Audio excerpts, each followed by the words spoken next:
5:47 a.m. Rain pounded Valley Forge. Outside St. Mary's Hospital, 7 black Mercedes parked in perfect formation. Nurses watched, confused, as white executives in tailored suits rushed past them, hurried, blind, entitled. In the waiting room, Jack Hudson, a black mechanic, sat alone in oil-stained clothes, calloused hands. No one looked at him. They didn't know. Just hours ago, he saved their CEO's life when her ambulance broke down in the rain.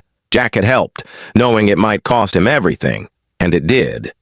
His white boss, Frank, didn't care about integrity, only obedience. "You're just a mechanic, a black one." Jack was discarded. His white co-workers stayed silent. Now, in that hospital, Jack wondered how to tell his son there'd be no tuition next semester.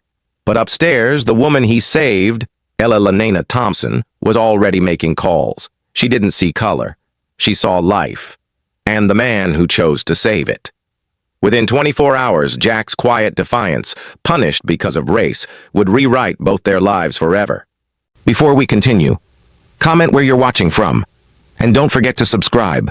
Tomorrow's episode will be even more intense. Chapter 1. Rain Before Dawn. The storm hit Valley Forge before sunrise, drumming relentlessly against rooftops and gutters. Cold wind whipped through the narrow streets like a warning, scattering trash cans and bending tree limbs. At precisely 5:47 a.m., the town was still asleep, except for Jack Hudson. His pickup coughed to life as he turned into the cracked asphalt lot behind Donovan's Auto Repair. Headlights cut through the downpour, catching puddles that shimmered like glass. Jack parked in his usual corner and killed the engine. For a moment, he sat still, his breath fogging the windshield, his hands clenched around the steering wheel. He was early, as always. 15 years in this garage, and not once had he been late. Rain or shine, sick or not, Jack showed up, the kind of consistency that kept things running, though rarely appreciated.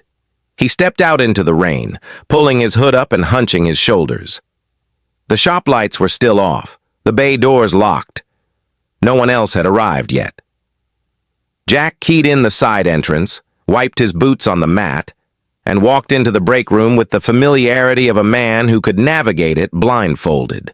He dropped his lunch bag in the fridge, took off his damp jacket, and ran a rag over his workbench. The smell of oil and rubber hung in the air. The radio, always tuned to classic rock, was silent for now. Only the sound of rain filled the garage. Jack's first job of the day was already on the schedule. A Mercedes S-Class, silver, owned by Paul Henderson, city councilman and local big shot. The man who insisted his car be handled by someone competent, which Frank always translated as, "Give it to Jack." Frank Donovan, the shop owner, made it clear this wasn't just any job. "Councilman Henderson's picking it up at noon," he'd said yesterday. "This one's political. Don't screw it up." Jack didn't plan to. He never did. He pulled the car into Bay 3 and popped the hood. The engine purred expensively. But as he dug in, frowning at the corroded fuel injectors, thunder cracked overhead. Another wave of rain slammed against the windows. "Figures," he muttered. By 6:30, the garage had come to life. Frank arrived, barking greetings, stomping water off his boots. Tal and Carl followed. 2 younger techs, both white, both quiet around Jack unless they needed something. Jack didn't mind. He wasn't there for conversation. He was there to fix things. At 6:52, the phone rang. Diane, the office manager, answered. Her voice turned sharp after a few seconds. "Frank," she called from the front desk. "Emergency call on line 2. Ambulance broke down on Highway 23. Driver says it's urgent. Critical patient on board." Frank didn't miss a beat. "Tell them to call county services. We don't do roadside rescues." Jack's head lifted. "What kind of ambulance?" he asked. "Type 3. Ford," Diane replied. "Paramedic said the engine died. Might be fuel line." Jack wiped his hands on a towel, already moving toward the door. "I'll go." Frank's eyes narrowed. "Don't even think about it. Someone's life is on the line. Henderson's car is on our line. That's our client. That's our income. Jack held his gaze. I'll get it done after. Frank stepped closer, voice low and sharp. You leave that car, don't bother coming back. Silence fell. Even the rain outside seemed to pause. Jack didn't flinch. Then I guess I won't come back. He grabbed his toolbox and raincoat and walked out the door. Frank's voice echoed behind him, full of fury. You're finished, Hudson. The words didn't stop him. Jack stepped into the storm like it was calling his name.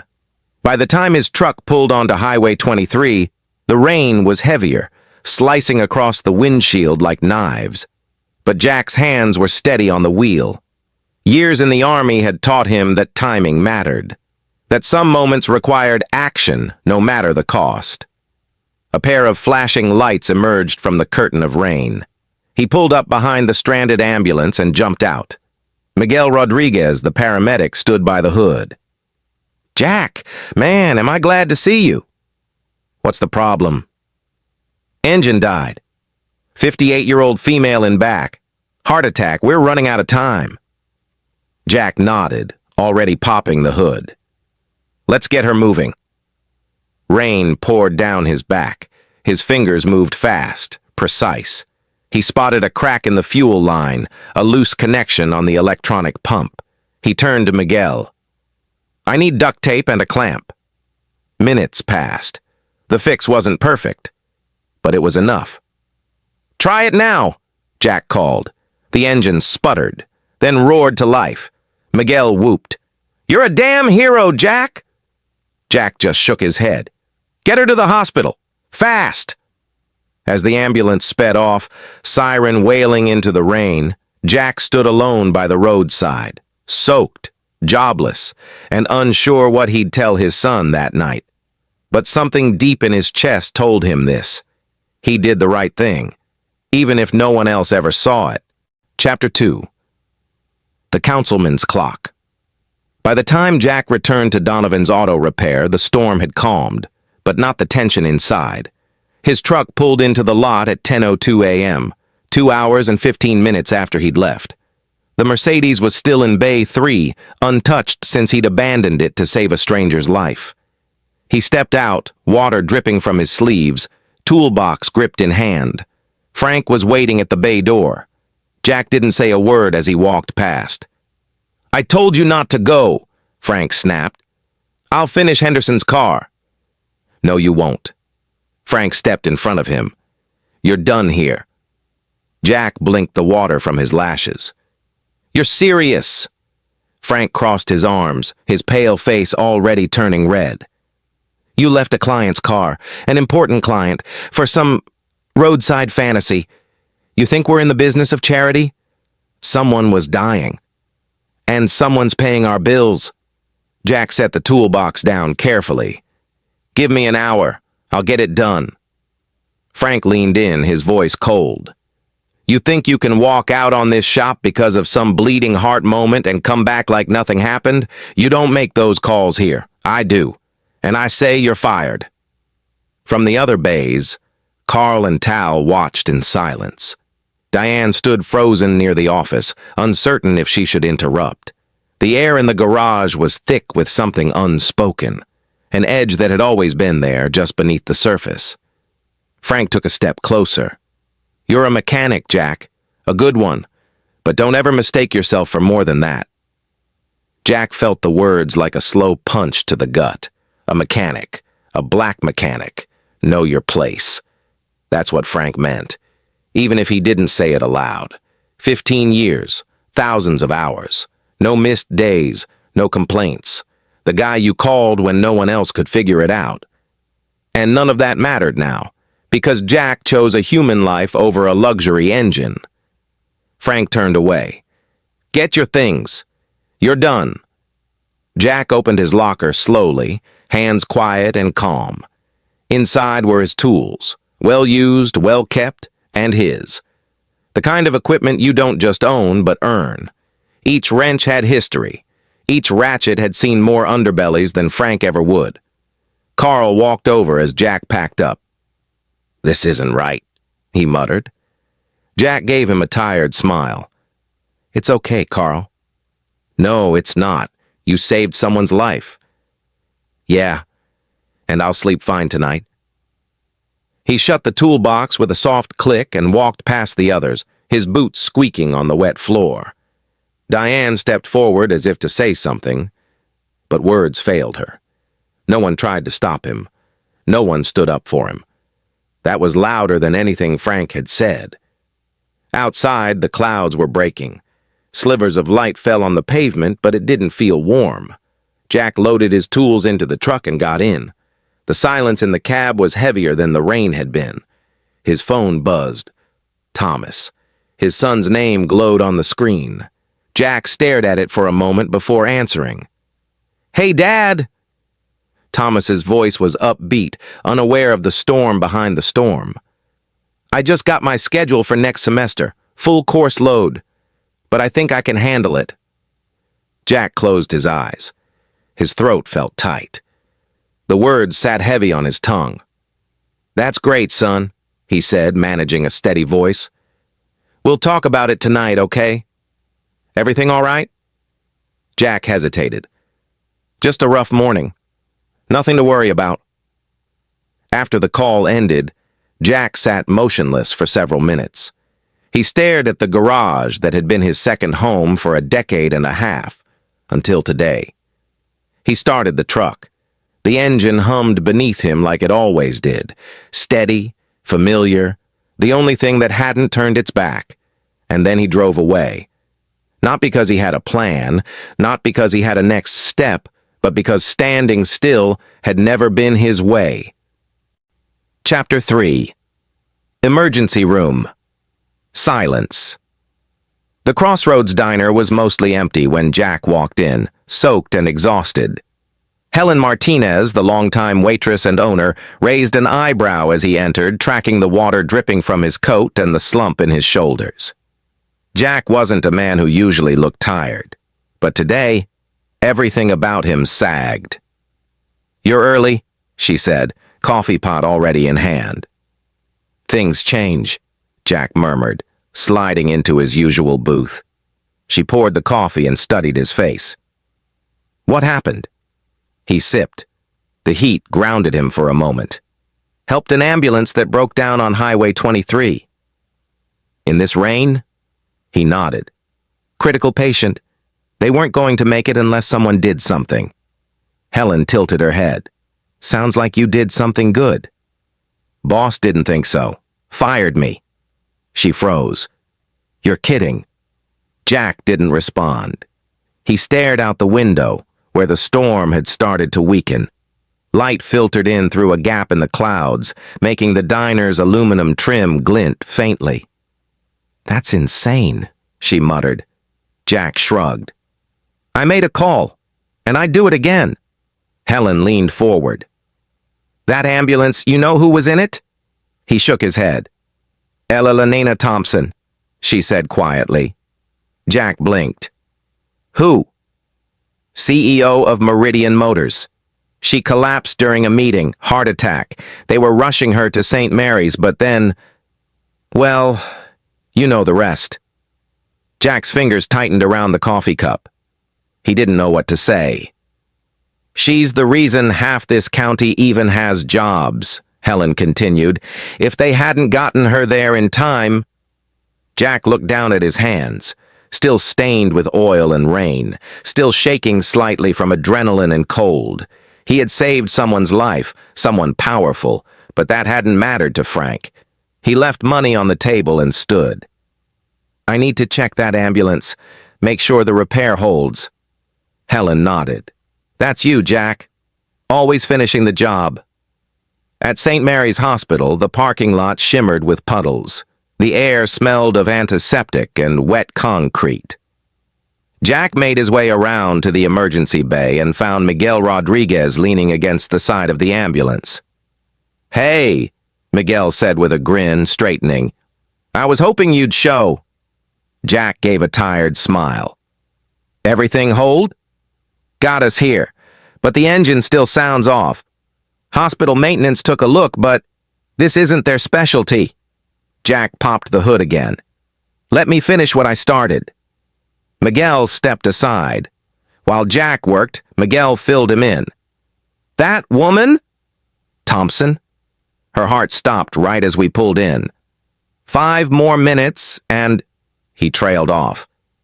"She gonna be okay?" Jack asked. "Critical, but stable. They've got her in ICU. We were lucky you showed up." Jack finished the proper fix and wiped his hands. "You shouldn't be here," Miguel said quietly. "You should be celebrating, or sleeping, not fixing bolts on a hospital curb." "I've got nowhere else to be," Jack replied honestly. Miguel hesitated. "I'll talk to someone inside. Maybe they need a mechanic for their fleet. You saved a life today, Jack. You deserve more than silence." Inside the hospital, Jack wandered to the waiting area and sat down near the windows. The chairs were cold plastic, the air full of beeping monitors and murmured conversations. No one looked at him. A black man in oil-stained clothes, sitting alone, invisible. Across the lobby, a group of white executives in tailored suits rushed in. They didn't glance his way. They swept past him like he didn't exist, deep in conversation, shoes clacking on tile, ID badges swinging. They don't know, Jack thought. They don't know who I am, what I did, and even if they did, would it matter? One of them bumped his shoulder as they passed. No apology. Jack looked down at his hands again, the same hands that had turned the wrench. The same ones that had restarted the heart of a machine, so a woman's real heart could keep beating. And still, he was just the mechanic in the corner. Upstairs, in ICU room 4B, Elena Thompson slowly opened her eyes. "I'm alive," she whispered. A nurse smiled gently. "Yes, ma'am. Just barely." Elena blinked against the sterile lights, her voice still hoarse. "Who got me here in time?" "Paramedics said a mechanic pulled over. Repaired the ambulance on the road." "A mechanic?" she echoed. "Do we know who?" The nurse shook her head, but Elena was already reaching for the hospital phone. Chapter 4. The Unknown Name. Elena Thompson sat propped up in her hospital bed, the IV in her arm a constant reminder of how close she'd come to dying. But her mind was already moving faster than her heartbeat. She had built an empire by acting decisively, and today would be no different. The nurse handed her a small hospital phone. "Would you like me to call someone from your company?" the nurse asked. "No," Elena said, her voice firm. "I need to find the man who fixed that ambulance, the one who made it possible for me to still be here." "I can check with the paramedic team," the nurse offered. "Do it," she said. "Now." As the nurse left, Elena leaned back into the pillows, her eyes narrowing.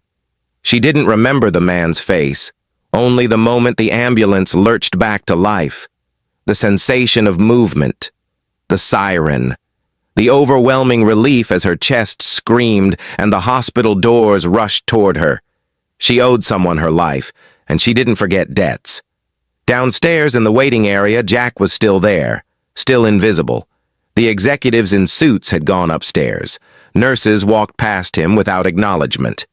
Even the receptionist gave him a side glance before looking away. He didn't blame them. He looked like someone waiting for a ride. Or worse, a security issue. Jack slouched forward in the plastic chair, his coat still damp, his toolbox at his feet.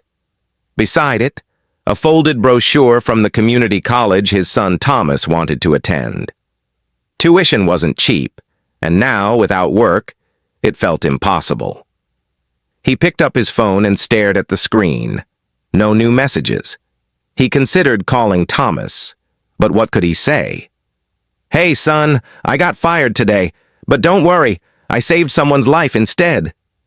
He sighed and tucked the phone away. Upstairs, the nurse returned to Elena's room. "His name's Jack Hudson," she said. "Paramedics said he showed up in an old pickup, fixed the problem on the spot." "Jack Hudson," Elena repeated. The name felt unfamiliar, but it now carried weight. It carried oxygen. It carried her second chance. Can you find him? She asked. We think he's still in the waiting area, the nurse replied. He didn't say why he's here. He's not listed with any patients. Send someone to get him, Elena said, and contact my assistant, Rebecca Winters. Tell her to meet me here in an hour. The nurse hesitated. Shouldn't you rest? Elena gave her a sharp look. I have a life to thank. Downstairs, Jack stood to stretch. His back ached. The chair was brutal.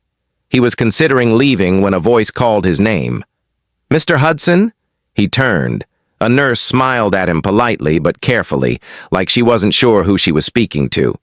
Someone upstairs would like to see you. Room 4B. Jack frowned. What for? She didn't say, just asked for the man who fixed the ambulance. Jack blinked. She's awake? The nurse nodded. And asking for you. The elevator ride felt longer than it should have. Jack stood in the corner, out of place among the clean white walls and quiet luxury of the ICU floor. Nurses glanced at him, unsure what to make of the man in damp clothes and work boots. When the doors opened, he stepped out into a world that didn't feel built for him. Everything gleamed. The hallway was lined with fresh flowers, sleek wall lights, and polished floors that reflected the soles of his muddy boots. Jack hesitated at the room marked 4B. Then he knocked. A woman's voice, firm but tired. Come in. Jack entered. The room was quiet except for the steady beep of a heart monitor. Elena Thompson sat upright in the hospital bed, her silver hair pulled back neatly despite the IVs in her arm. She looked like someone used to commanding boardrooms, someone who never lost control. Her eyes found Jack immediately. You're Jack Hudson? Yes, ma'am. She studied him, stained clothes, tired eyes, hands that looked like they'd worked 100 lifetimes. You're the one who fixed the ambulance. I am. You saved my life. Jack shifted awkwardly. I just did what needed doing. Elena nodded slowly. Tell me something, Mr. Hudson. Why did you stop? Jack looked her in the eyes. Because I couldn't not stop. She smiled for the first time that day. Then sit down. We have a lot to talk about. Chapter 5. The Offer. Jack sat stiffly in the chair beside Elena Thompson's hospital bed. He felt out of place, like a grease-stained smudge in a pristine, whitewashed world. The room was quiet, except for the beep of her monitors and the distant hum of the hospital hallway. Elena studied him like a mystery that needed solving. You didn't know who I was, she said, not asking, stating. No, ma'am, Jack answered. And yet you still stopped, risked your job, in the rain, for a stranger. Jack glanced down at his hands. Didn't seem like a choice. She exhaled slowly. I run a company with over 12,000 employees. I sit in boardrooms where people debate the value of every decision in dollars and deadlines. And I'll tell you, Mr. Hudson, what you did today. That doesn't happen in my world. Jack shifted. I'm just a mechanic. Elena's eyes narrowed. Number. You're a man who acted on principle, when it cost you everything. There was a knock. A woman entered, polished, professional, her steps quick and efficient. Jack Hudson, Elena said. This is Rebecca Winters, my executive director of human resources.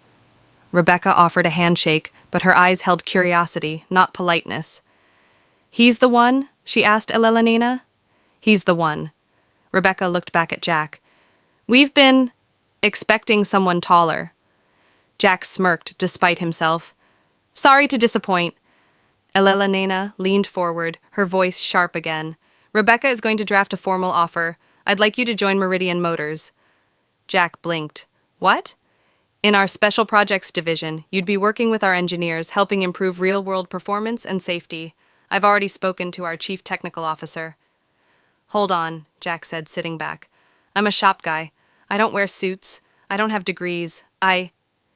You have something they don't, Elena interrupted. Instinct.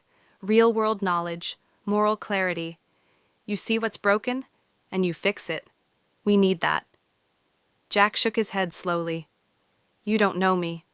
No, she said, but I know what it's like to owe your life to someone.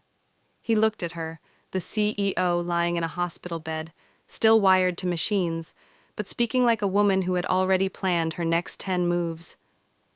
If I hadn't gotten here in time. You'd be dead, Jack finished. There was silence.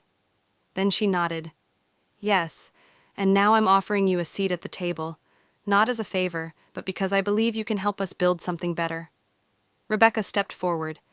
The offer includes relocation assistance, full benefits, and salary more than double your previous position. We'll also take care of your son's next semester tuition, Ms. Thompson insisted. Jack froze. You know about Thomas? She asked, Rebecca said simply. He stared at the floor, overwhelmed. What if I don't fit in? He asked softly. Elena smiled, but it wasn't warm. It was fierce. Then you change what doesn't fit. Later, in the elevator, Jack rode down alone. He held a folder in his hands, clean, crisp, filled with more money and opportunity than he'd ever seen printed next to his name. And yet, it was the look on Frank's face he kept seeing. You're just a mechanic, a black one. Frank had said it with his mouth closed, but the truth loud. Now? He had an offer from the CEO of the largest employer in the region, because he stopped, because he cared, because he acted. Jack stepped out of the hospital and into the fading light of a storm-torn day. He took a deep breath, and for the first time in a long time, he felt it. Not rain, but possibility. Chapter 6. First Day in a New World. 3 days later, Jack Hudson stood in the lobby of Meridian Motors' Glass and Steel headquarters, clutching a visitor's badge with his name printed in bold, unfamiliar font. Jack Hudson Special Projects Division. He looked down at it again, still not sure whether to laugh or walk out the front door. Everything around him gleamed. White marble floors, chrome fixtures, huge windows stretching to the ceiling. People in sharp suits and polished shoes moved through the space like they were born in it. Jack felt like a grease mark on clean linen. He tugged at the new shirt Thomas had helped him pick out. It itched at the collar. "Mr. Hudson?"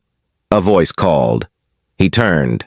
Rebecca Winters approached with a practiced smile and a tablet in her hand. "Welcome to Meridian. Ready to meet your team?" Jack followed her past reception and through a maze of hallways. Employees passed them, most nodding politely. A few gave Jack a longer look, eyes dipping to his boots, his calloused hands, his jacket that still smelled faintly of motor oil.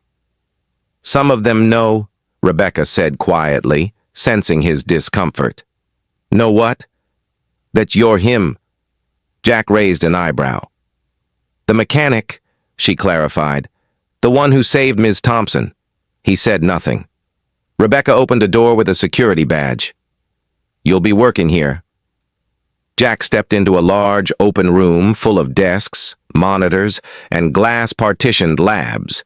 A few people looked up, mostly white, mostly young, mostly wearing expressions that said, "What is he doing here?"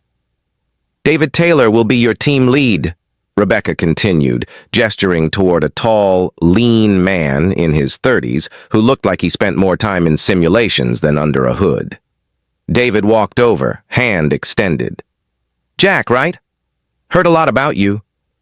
Jack shook it. "Only some of it's true." David smiled politely. "Come on, I'll show you around." The Special Projects Division wasn't flashy, but it was cutting edge. Chassis mock-ups, crash simulation software, safety systems in half-built vehicles, it all hummed with money, brainpower, and cold efficiency. "You'll be our practical filter," David explained. "You've seen what happens when things go wrong in the real world. We need that insight." Jack nodded. "So I tell your fancy engineers why the stuff they dream up breaks the second it hits real pavement." David grinned. "Exactly." But as the day wore on, Jack felt the stares. He heard the whispers when they thought he couldn't. That's him? Why is he here? Is this just PR because he saved the CEO? At lunch, he sat in the corner of the cafeteria, alone, watching executives walk past without a glance. Again, different building, same feeling. Until a soft voice behind him. "You're Jack Hudson?" He turned. A young black woman stood there, badge clipped to her blouse. "I'm Naya," she said. "Quality control. I saw you in the news thread." Jack didn't know what to say. Nia smiled. "You made a lot of us proud." He blinked. "Just fixed a truck?" "Yeah. And someone lived. Sometimes that's all it takes." She sat across from him without asking. And for the first time that day, Jack felt something crack through the doubt.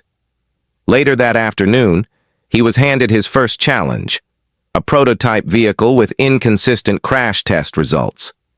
"We think it's a software calibration issue," one engineer said. Jack crawled underneath the car, flashlight in hand.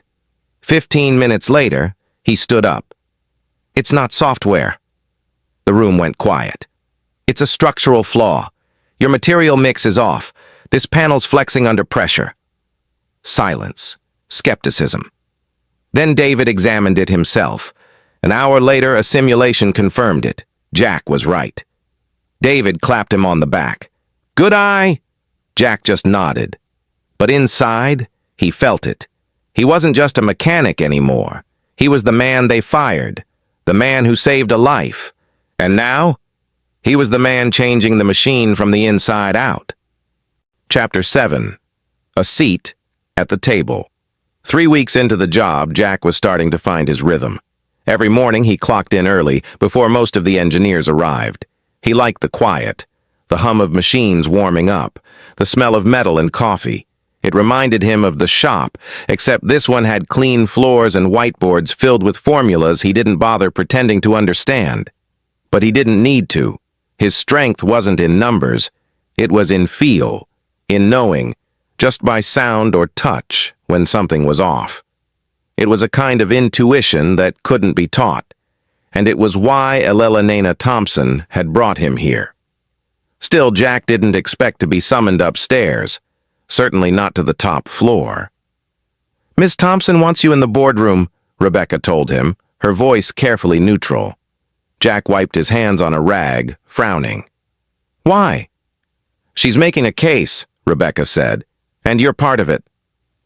The elevator ride was silent. Jack watched the numbers climb, shoulders tense. The last time he'd been in a room like this, it was Frank's office, and he'd walked out with nothing. When the doors opened, he stepped into a space that felt more museum than workplace. Plush carpet, abstract art, a panoramic view of the Valley Forge skyline. Inside the boardroom, the temperature dropped. 12 men and women sat around a long polished table. 11 were white. 10 wore skepticism like armor. And one man, Charlie Wilson, sat with his arms crossed, eyes fixed on Jack like he didn't belong, because in his mind, Jack didn't. Elelena stood at the head of the room. "Gentlemen, ladies, this is Jack Hudson. Some of you know his story. The rest of you are about to." Jack nodded stiffly. "He fixed an ambulance in the rain," one board member muttered. "That's not an engineering credential." "No," Elelena said calmly. "It's a moral one." The room stilled. Jack didn't speak. He didn't need to. Elelena had already done that for him. But Charlie leaned forward, his voice like ice. "And we're just handing him access to proprietary systems based on instinct?" Jack locked eyes with him. "You ever crawl under a burning Humvee, Mr. Wilson?" he asked quietly. Charlie frowned. "Excuse me?" "I have. In Afghanistan. With soldiers bleeding in the back. You get real good at knowing what works and what doesn't when people's lives depend on it." The silence that followed was different now. He wasn't trying to prove anything. He just was. Elelena folded her arms. Jack's proposed modification to the B-pillar flaw saved us 2 months of engineering delays and possibly dozens of lives in future collisions. A board member asked, but can he be trusted with sensitive data, designs, IP? Jack leaned in. I'm not here to steal anything. I'm here because I give a damn about the people driving your cars. That did it. The chairman of the board, a sharp-eyed woman named Victoria Edwards, spoke next. I support the continuation of Mr. Hudson's contract, she said. Pending quarterly review. Let's see what else he can do. It wasn't a full victory, but it was a seat at the table, and Jack took it. That evening, Jack returned home to find Thomas waiting with takeout and a grin. How'd it go? He asked, handing his father a carton of fried rice. Jack sat down at the small kitchen table, still in his boots. They stared, questioned, judged. And? Jack shrugged. Didn't blink. Thomas nodded. That's what you taught me. Jack looked at his son, this brilliant, curious, college-bound kid, and realized something. It wasn't just about changing how corporations treated mechanics. It was about making sure the next generation didn't have to fight to be seen. Chapter 8. Reckonings and Reverence. It was a gray Friday afternoon when Jack found himself parked across the street from Donovan's auto repair. He hadn't planned to stop. The route back from the Meridian test facility just happened to pass through his old neighborhood. But as soon as he saw the faded red awning and the cracked parking lot, something in him said, "Go back, just for a moment." He stepped out of his truck and stood on the curb. Rain hadn't started yet, but the air was heavy with the promise of it. The garage looked smaller than he remembered, more worn down. The sign still read, "Trusted," since 1984, though now it hung slightly crooked. Inside, through the open bay doors, he saw Kyle, the youngest mechanic, struggling with a rusted muffler. Carl, the quiet veteran, leaned over a workbench. Both glanced up when Jack walked in. Silence dropped over the room like a wrench hitting concrete. "Jack?" Carl said finally, straightening. "Just stop by," Jack replied. "Didn't mean to cause a stir." Kyle wiped his hands. "We heard about everything. Meridian, the ambulance, all of it." Jack shrugged. "Guess the town talks." "Frank's not here," Carl said, voice low. "Takes Fridays off now. Ever since, well, since you left." Jack nodded slowly. "I didn't come to see him." He walked toward Kyle's bay and looked at the Chevy he was struggling with. "Angle your ratchet here," Jack said, pointing. "You'll get better leverage on the clamp." Kyle obeyed, and the bolt popped free. He looked stunned. "You always made that look easy," Kyle muttered. "It never was," Jack said. "Just learn to hide the strain." Carl spoke again. "It's different without you, Jack. No one says it out loud, but we noticed." Jack looked around. Nothing had changed, and yet everything had. This place had thrown him out for doing the right thing, and not one of them had said a word when it happened. "You all stood quiet," he said finally. Carl looked down. Kyle shifted uncomfortably. "You were right," Carl admitted. "But Frank, he had power, and most of us need this job." Jack let the silence stretch. Then he gave a small nod. "I get it," he said. "I just hope next time you speak up for the kid who doesn't have a way out." Carl met his eyes and nodded back. "Fair." Jack turned to leave. At the doorway, Kyle called out, "Jack." He paused. "Thanks for coming back." Jack gave a half smile. "Don't forget what that wrench feels like, even when the world gives you a keyboard instead." Later that night, Jack sat on the balcony of their apartment, legs kicked up, coffee in hand. Thomas joined him, flopping down into the chair beside him. "Rough day?" "Actually," Jack said, "no." He sipped, then added, "Went back to Donovan's?" Thomas turned, surprised. "Seriously?" Jack nodded. "They still doing things the same old way?" "Mostly. But maybe they're starting to see things different." Thomas leaned back. You think they regret firing you? Jack smiled to himself. I think they regret not knowing what they had. A pause. And I think I needed to see it. To remember that I wasn't broken, just buried. Chapter 9. Blueprints and Boundaries. The dining table was covered in sketches, printouts, half-eaten toast, and 3 mugs of lukewarm coffee. Thomas sat at one end, eyes locked on his laptop screen, fingers flying across the keyboard. Jack stood over the other end, one hand gripping a pencil, the other rubbing his chin as he stared at a technical schematic of a crumple zone. I still don't get how this flex point's supposed to absorb the side impact without folding the whole panel, Jack said. Thomas looked up, grinning. That's because you're thinking like a mechanic. It's not about preventing the collapse, it's about controlling it, redirecting the force. Jack raised an eyebrow. You say that like metal listens to instructions.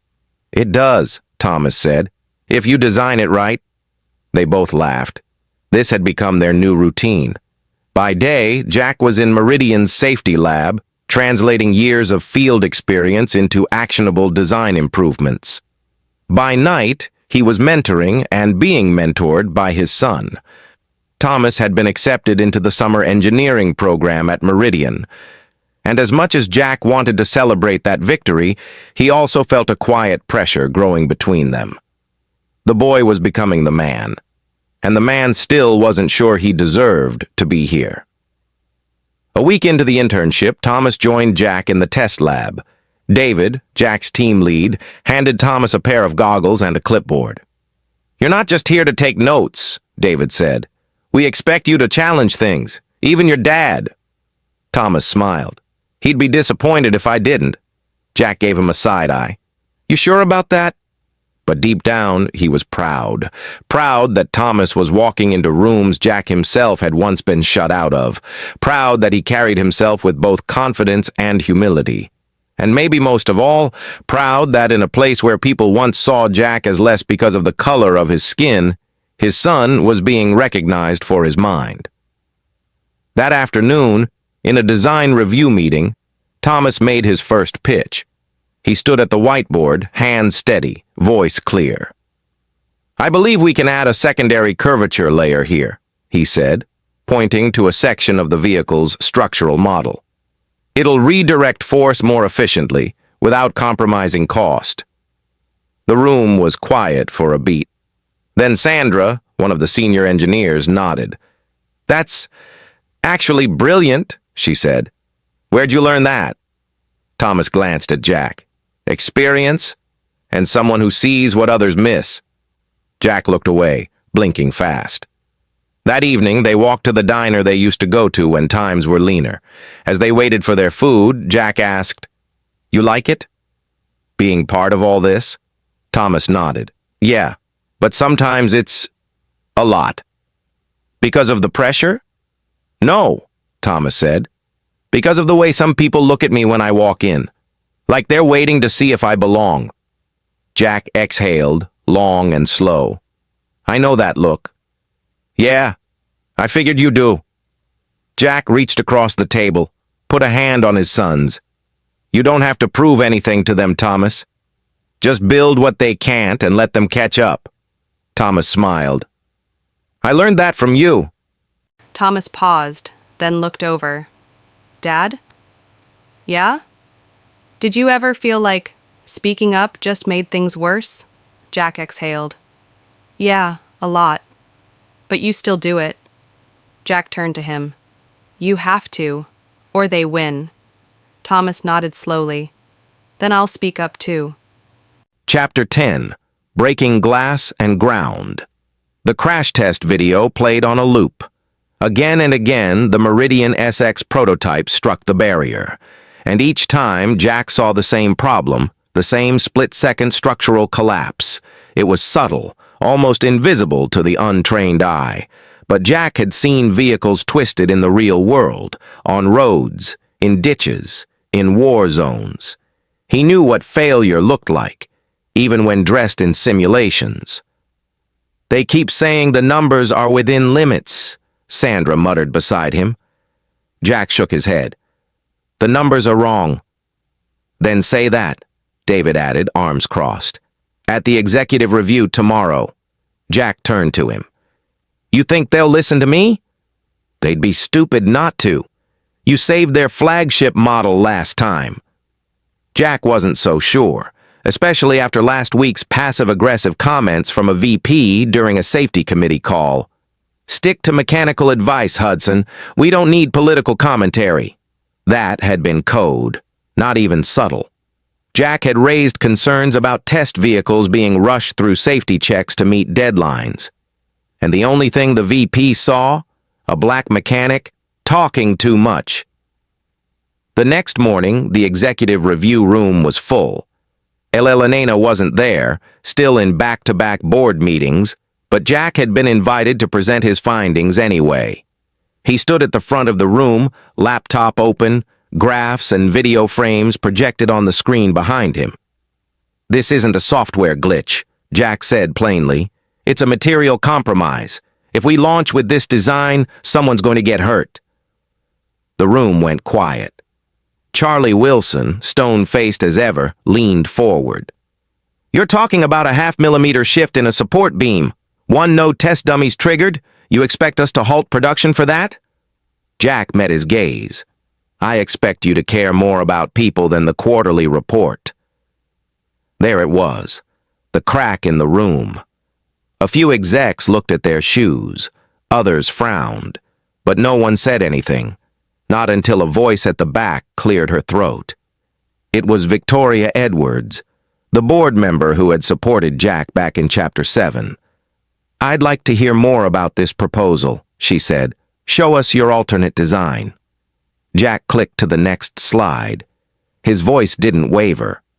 That afternoon, as the room emptied out, David clapped him on the back. Hell of a presentation. Jack didn't smile.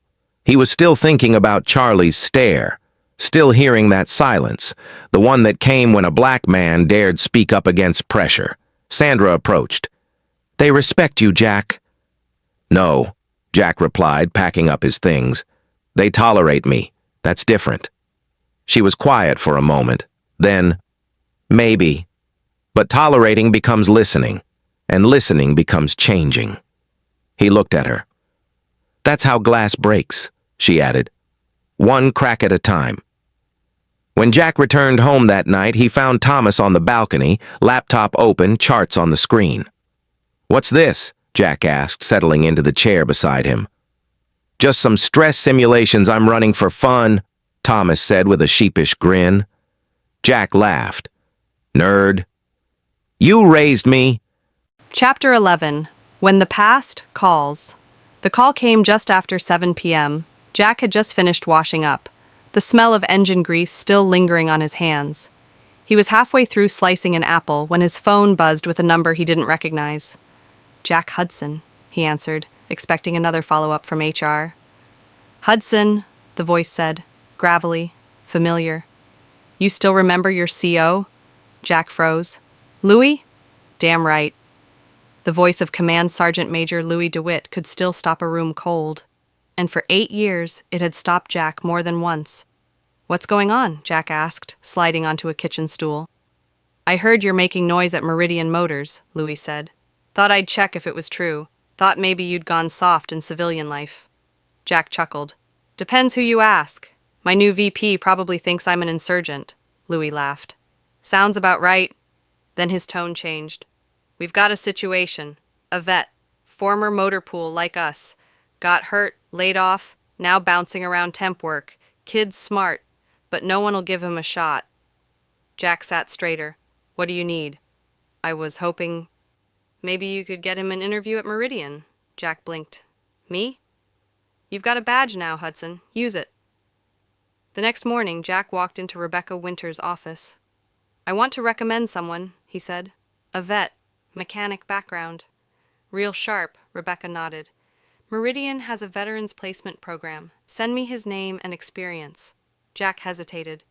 It's not polished, but he knows more than some of the people upstairs. Rebecca looked up. You didn't have a resume either when you got here. He smiled. Fair. That afternoon, Jack met the young man, Troy Miller, outside the Meridian campus gates. The kid was mid-20s, rough around the edges, with grease under his nails and eyes that looked older than they should have. "You're Hudson?" Troy asked. "Yeah. Louis said you know your way around an axle." Troy nodded. "Better than I know HR lingo," Jack chuckled. "Good. You're already ahead." They walked the perimeter together, Jack pointing out different buildings, departments, and testing zones. "You sure they'll even look at me?" Troy asked quietly. Jack stopped. "You know why I'm here?" he asked. Troy shook his head. "Because I stopped to fix an ambulance, got fired for it, and the woman inside turned out to be the CEO of this place." Troy blinked. "No kidding." Jack nodded. "I was just like you, man, except older, black, and tired." Troy didn't say anything. "So yeah," Jack said, "they'll look at you, because I'll make sure they do." Later at home, Thomas listened quietly as Jack told the story. "That's who you are," Thomas said. "You just open doors." Jack looked at his son, eyes narrowing. "Is that supposed to be a compliment or a metaphor?" Thomas laughed. "Both." Then his face grew serious. "Did anyone open doors for you?" Jack thought about it, about Louis, about Elena, about every closed hallway he'd walked through. "Some tried," Jack said. "Most didn't." "So now you make sure no one else has to wait." Jack smiled. "Exactly." Chapter 12. The Price of Silence. It started with an email. Subject line, Break Anomaly, XE Series. Sender, anonymous at meridian.com. Jack nearly deleted it, thinking it was spam, but something about the wording made him stop. Test data from 18 months ago showed early signs of hydraulic fade in high heat conditions. Management overrode recommendations for part replacement. Software patch was implemented instead. Issue remains unresolved. Please look deeper. Jack stared at the screen, heart pounding. The XE series was Meridian's best-selling sedan. Reliable, affordable. It was everywhere, from car rental fleets to family driveways. If this was true, if someone inside the company had known about a brake failure risk and buried it, they weren't just cutting corners. They were gambling with lives. Jack brought the email straight to David and Sandra. David's face went pale as he read it. "We've tested the XE dozens of times," he said, "but not under Phoenix in July conditions. If the fluid's overheating..."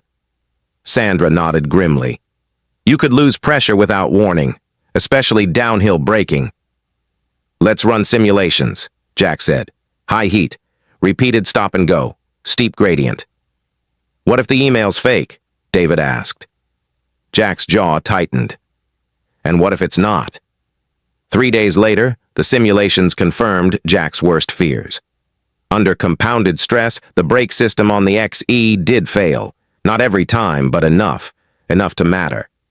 Jack prepared a full report and took it directly to Elena. She didn't argue, didn't delay, didn't hedge. "We go to the board," she said. The boardroom that afternoon was a pressure cooker. Jack presented his findings in the same straightforward way he always did. No spin, no corporate jargon, just facts and consequences. Charlie Wilson's reaction was swift and cold. "This is overreach," he barked. "He's overstepping, digging into past decisions like a whistleblower."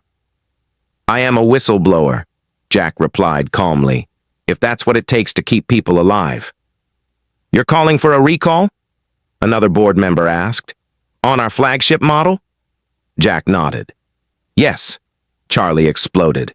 "This is corporate sabotage," Elena cut in. "It's accountability." After the meeting, she pulled Jack aside. "You'll make enemies over this," she warned. "Maybe even higher than Charlie." "I've had enemies before," Jack said. "I've never had regrets." She looked at him, proud and worried at once. "You're about to test if this company really believes what it says it does." Jack shrugged. "I'd rather break the machine than be another silent gear in it." The next day, Jack returned home to a message blinking on his phone. From HR. Please schedule time to discuss your recent conduct during the board presentation. Thomas found him sitting still at the kitchen table, the lights off. You okay? Jack looked up. They want to discuss me. Thomas didn't flinch. Then give them something to remember.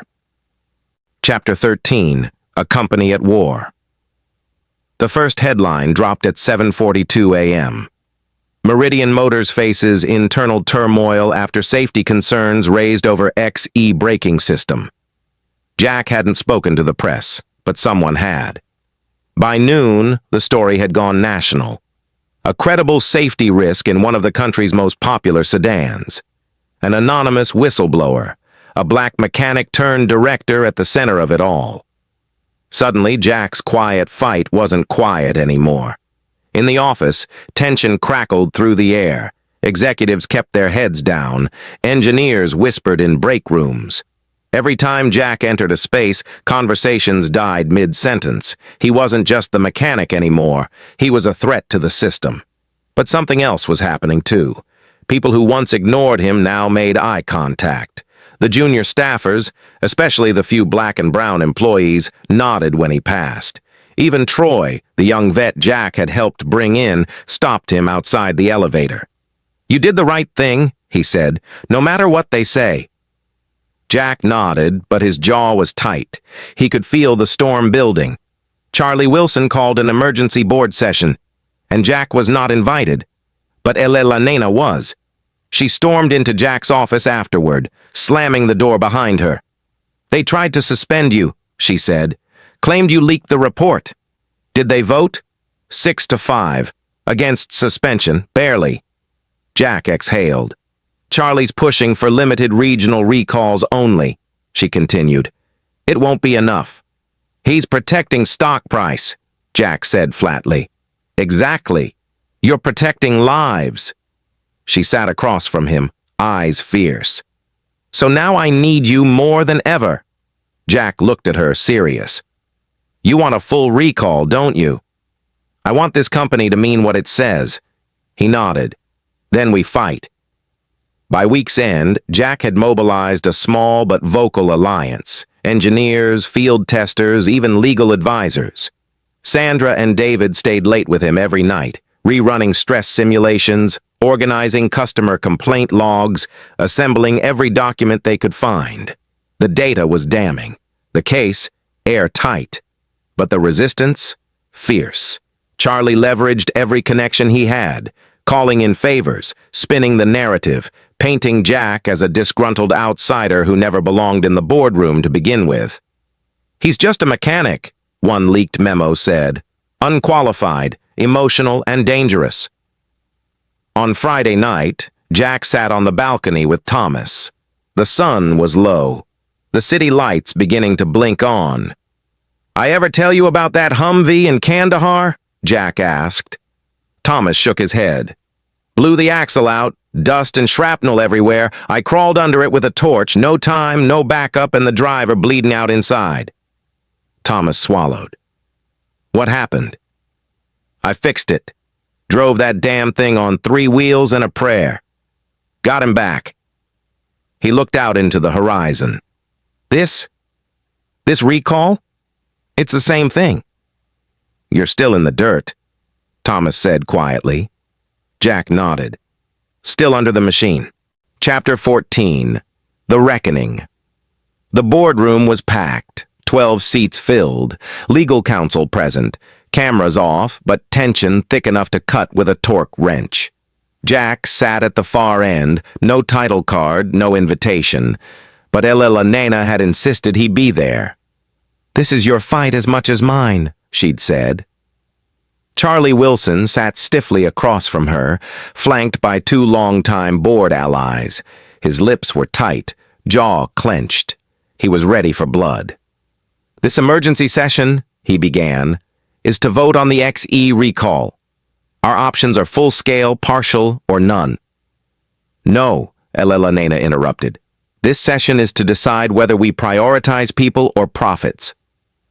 Jack watched them go at it, Volley after volley of jargon, policy, data spins. But no one mentioned the victims, so Jack stood. Charlie's eyes flicked toward him. "You're not a board member." "I'm someone who's seen what a crushed firewall looks like," Jack replied. "When brakes fail, people die." Charlie scoffed. "You're not qualified to speak on cost modeling or regulatory navigation." Jack leaned forward.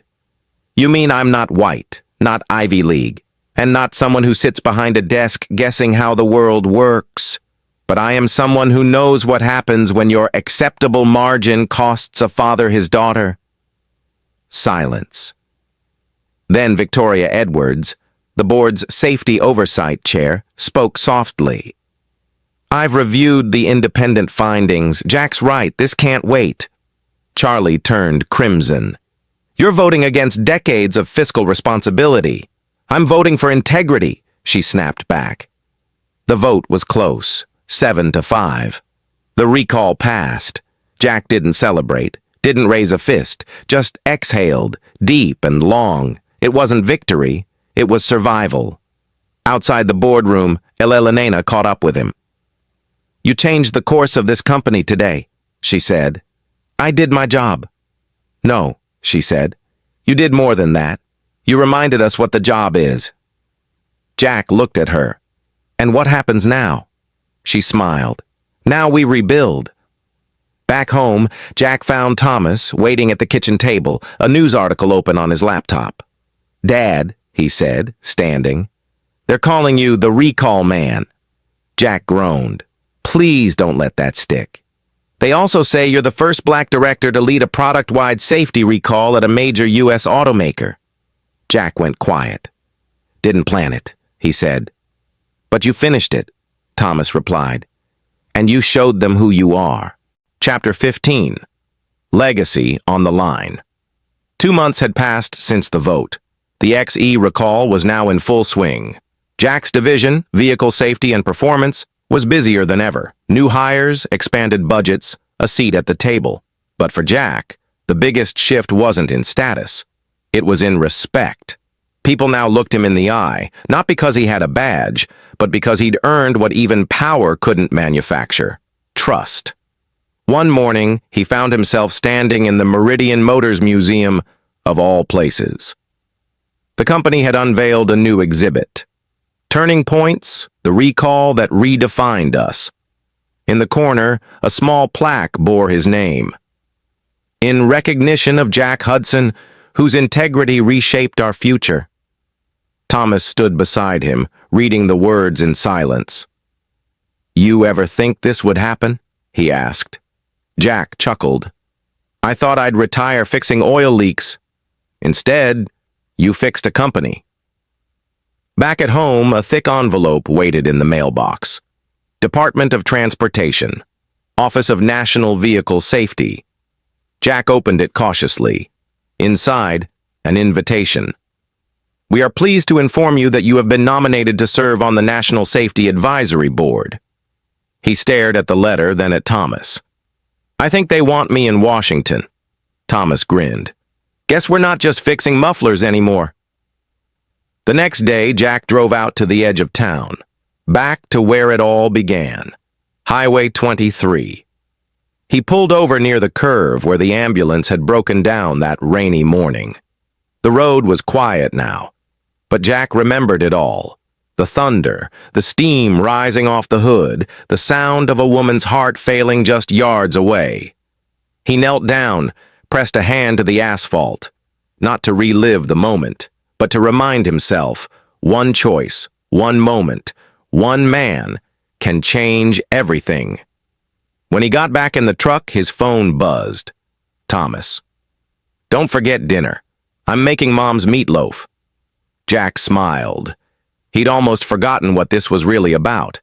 Not titles, not recognition, not boardrooms, but making sure the world his son inherited was better, safer, more just. A world where no one, black, brown, poor, forgotten, would be invisible again. He put the truck in gear, rolled down the window, and drove toward the sunlit horizon. No fear, no regret, just purpose.